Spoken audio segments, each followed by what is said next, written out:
I am the master. You will obey me. You will obey me.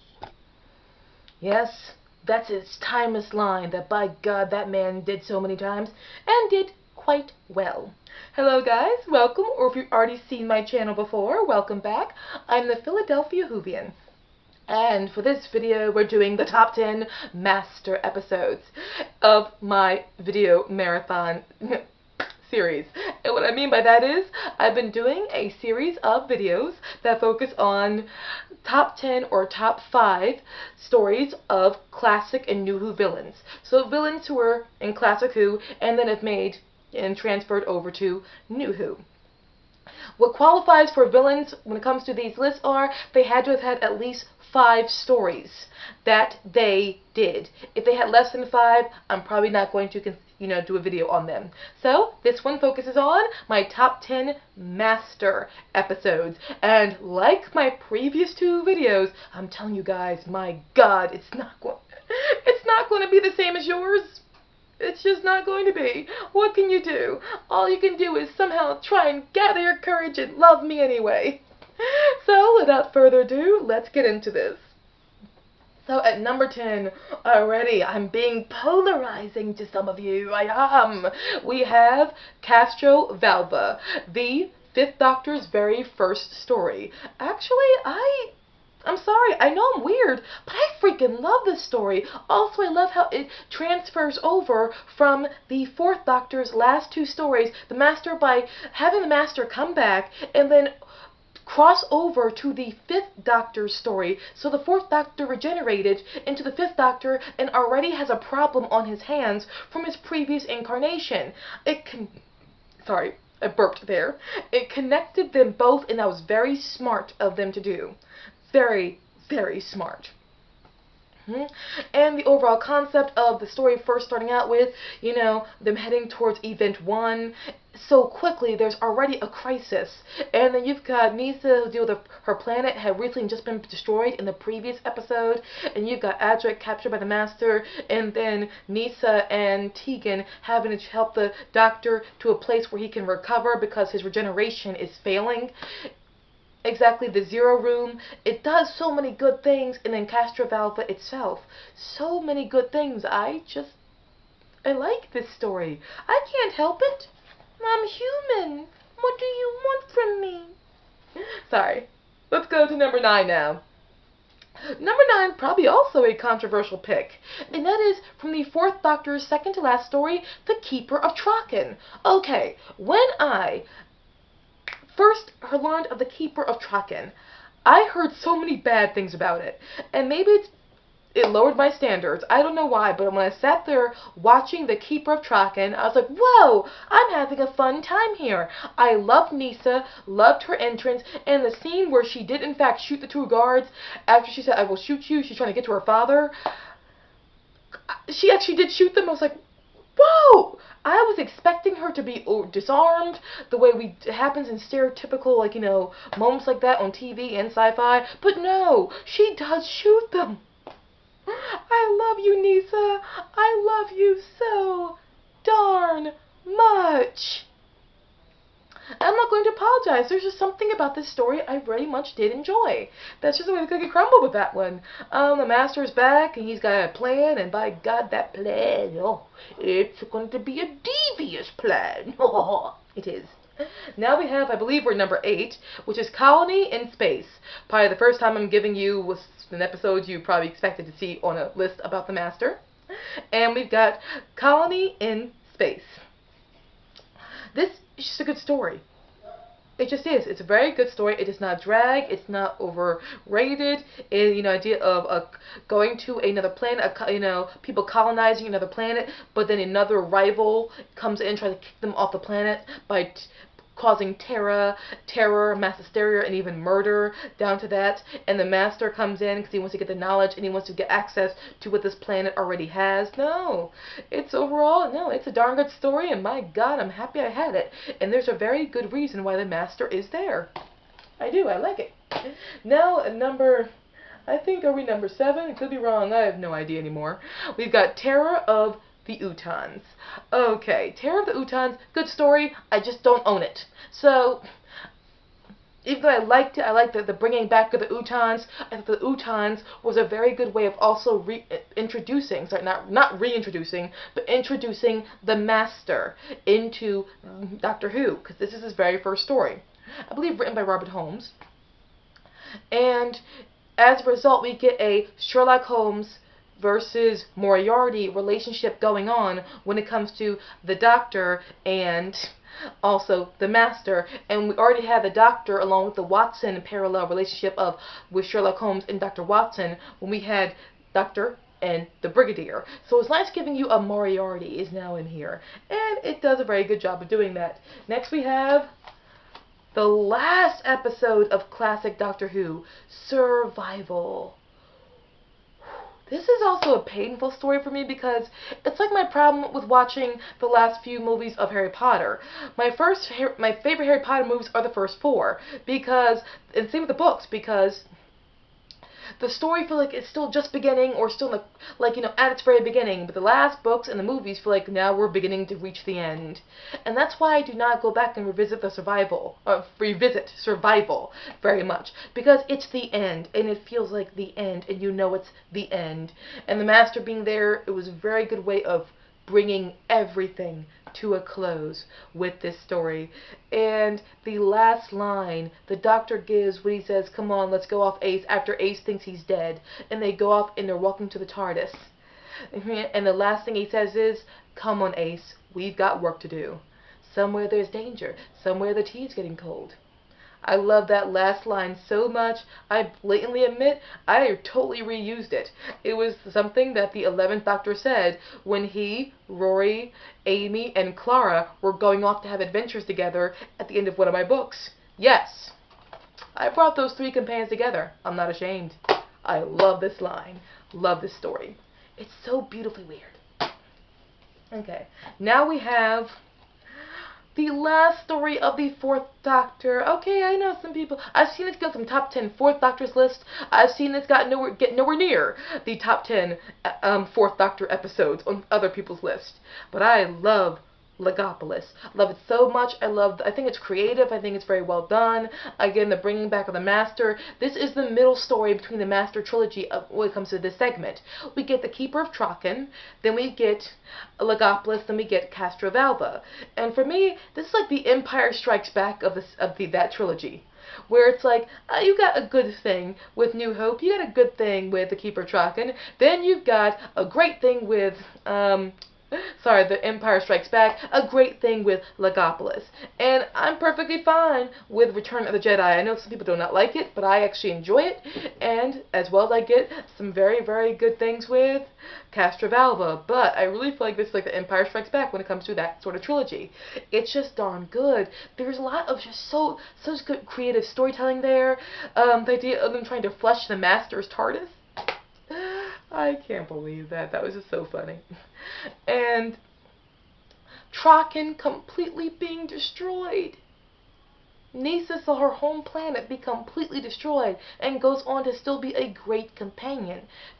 She does not allow herself to be destroyed, and emotionally, she feels bad that her planet is gone, but she keeps on trucking on. And I'm just amazed by that. And also a lot of intelligence and creativity and just research was done to make this story good. Okay, next we have on our list, the Sea Devils. Okay, I know some people do not like this story because it's practically the same thing as the Silurians, just now with Sea Devils, which are the cousins of the Silurians.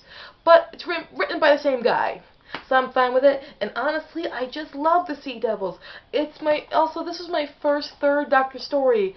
This is what got me hooked onto the Third Doctor's era. I thought it was so large, so epic, so cool, and you know what, guys, I loved it, okay? Oh, and I loved it with the Master in it, and it ends with him still escaping, and then they pull back the mask the Master used to disguise the guy as himself, and it's like, I must obey, I must obey. And you see the Master just sail off, and again, he is now free, as he always is. Okay, now, For our next story, we have The Deadly Assassin. This story is incredible. I like how just raw it is. It's just not afraid to get slightly dark. Whether you see the Doctor be taunted, tortured, it's just yes. And the Doctor's all by himself, and it's a story where we do not have a companion the entire time, and it works so very well, so very well. The only thing that's always held it back for me is simply there's one character in this. It's just hard for me to always understand him. He's a good actor, just something about the way he was directed here did not work. But outside of that, top-notch script. And then we have this number 2. Frontier in Space. Okay, this is a Dalek story. I know it's a Dalek story, but it's also a master story for me. And I figured, you know what? If you saw my previous top 10 Daleks episodes, you know for a fact that this was given an honorable mention, as opposed to it was allowed to be in the top 10. It was just because I was saving it to go onto another list that was a lot higher, because this is a master story as well as being a Dalek story. I said, let me give this to the master. Let me give this to him. Because he deserves, I'm just going to put on there, just give it, so I can give another shout out to another Dalek episode, as opposed to, putting this pretty high on both of those lists. So then let me just put it on this list, so I can save the slot on the Dalek list for something else. And Frontier in Space, I almost never see this episode or story get a lot of love. I just don't know why. It's perfect. Like, I have no problems with this beautiful story. No, since the Master is the main villain in this, even though the Daleks are perpetrating everything, the Master is the one who's orchestrating all of it, really, mostly, or orchestrating a large portion of it. So even though the Daleks are there, and they are integral to the storyline, I just put on the Master's list. I just did. But it's a very, very good Dalek story as well. Now, for number 1. An episode I will never own, but I will always want to. The Mind of Evil. There are very few things that are as awesome as The Mind of Evil. When I saw it, I just sat there and I was like, I can't get over how good this story is, because it is so good. I wish I owned it. I'm never going to own it. It's always too expensive. It's just painful, but that's the way the cookie crumbles. And we get to see the Doctor being awesome, yes, and the Brigadier being awesome too, Unit being as cool as ever. But we also get to see Jo Grant really come into her own in this story. It's just spellbinding. The Master's there. He's great in it too. So, it's just awesome. I'm sad that I do not own it. Now for the honorable mentions. We got 2 honorable mentions, and one is the Daemons. Okay. This episode, I see why a lot of people love it. There is a lot of really good parts to this episode. The idea of a spaceship being in plain sight, but it was miniaturized, even though it's really a ton. And then the idea of them growing through something over time, and the heat barrier. There's a lot of good elements to this. And I like the idea of the magic and the witch, is in it as well. It's just,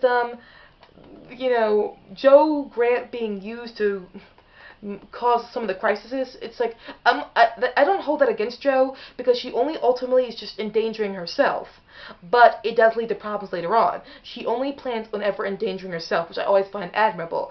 But it's just like, you could have done this better. You could have just had her get kidnapped. I would have preferred that a little more. Next honorable mention goes to Utopia, Sound of the Drums, and Last of the Time Lords from Series 3 of New Who. Okay, this story is overall pretty darn good. What is holding it back? 2 things. One, the ending where the Doctor kind of turns into Jesus, where, the whole planet prays to him, and that's how he gets empowered, and now he's turned into Jesus, and all he does is, after he gets turned into this, Jesus Messiah-like character, he comes in, and I would have forgiven all that if this next moment had not happened. But all that happens is, he says, you wouldn't listen because you knew what I was going to say, wraps his hands around the Master and says, I forgive you. I know some people love that because, like, oh, it shows how undying the doctor is when it comes to forgiving people. But it's actually quite hypocritical. He's done worse things to people who did less evil than the master. And there were plenty of incarnations who would not have given two craps about what happened to the master because they hated how the master hurt people. They had no problem abandoning the master, leaving him for dead, leaving him in bad situations. They didn't care because they're like, you know what, you are just a dick. So, it's like the master, the master wanted to kill your companion, was about to kill your companion. Only reason he did not kill your companion was simply because he chose to bring Martha onto the Valiant so that he could kill her in front of you. He tortured your companion's parents. For a year now, he has destroyed 1/10 of the planet, has blown up some things. All of this has happened, and all you said was, I forgive you. Your companion walked around the entire planet while you were stuck in a freaking tent. You just sat there the entire time while your companion did everything, and all you say is, I forgive you to the man who put your companion through all this. Shut up, Doctor. Just shut up, 10. Then it gets worse again when the more I thought about it. I said, wait a minute. All of this was the 10th Doctor's fault. Yes, it actually is. Why does this all happen? 1, because the Doctor landed in this, far distant future on this planet where the Master was hiding out. Yes, this happened. Why did it happen, though? Who was the Doctor running from? Captain Jack Harkness. All of this happened because the Doctor was so bigoted against what Jack had turned into by being immortal that the Doctor fled all the way here instead of just walking out of his TARDIS and confronting Jack and getting over his bigotry, getting over his prejudice of what Jack had now become. All that could have been prevented, but this all happened all because the Doctor did not get over it and did not force his TARDIS to get over it either. That's all. I mean, and you're thinking, well, he couldn't have known this would happen, but it all happened because of him. The Doctor was used, and I'm not saying that he intended this to happen, but it happened still all the same because of him. I simply prefer stories, when it comes to favoring stories, that happen because the plot was already happening, and the Doctor would not, like, one way or the other, shape it. He had to come in and fix the problem, but he did not ultimately cause the main problem. When it comes to stories like these. And then also, when I thought about it some more, Martha was the one who found out about the Master's watch, about Professor Yana's watch. That she went to the Doctor immediately, told him about this, and he could have solved all of it if the second she said this, he said, Jack, take over for me, tell Martha what she needs to do, and ran. Immediately when he finds out from Martha, this Professor Yana has a watch. He clearly is a Time Lord. If he had just listened to Martha immediately and went and investigated, all this would have been prevented. And then again, he was the one who fused the coordinates, and he actually trapped the Master in that time frame. I understand why he trapped him in that time frame, but it doesn't stop the fact that all this happened. Ultimately, it was the Doctor's fault. Why Martha's parents got snatched. It is ultimately his fault. All this happened kind of because of him. And again, I don't hold that fully against the story. It's just simply I prefer stories that did not... Let's say prefer. I still love Utopia, Sound of the Drums, in the majority of Last of the Time Lord. I love the actual story. I love Martha in it. She's amazing. Yes. So I do love the story. It's just simply when it comes to a top 10 list, it's not going to make it in the story as much as stories that just simply... There was already a problem, there was a crisis, and the Doctor came in to fix it, rather than continually causing problems himself that led to the ultimate problem manifesting itself. Sorry, I'll repeat, manifesting itself. That's all it is. Again, don't hate the story, it's just simply not my favorite for it. So guys, that's my list of top 10 master stories of my marathon of videos on top 10 classic and new Who crossover villains. So what are your favorite master stories? Again, I know it's going to be very different than this list. Guys, I know. That's what makes it so fun, isn't it? We almost never agree about anything. Well, guys, see you soon.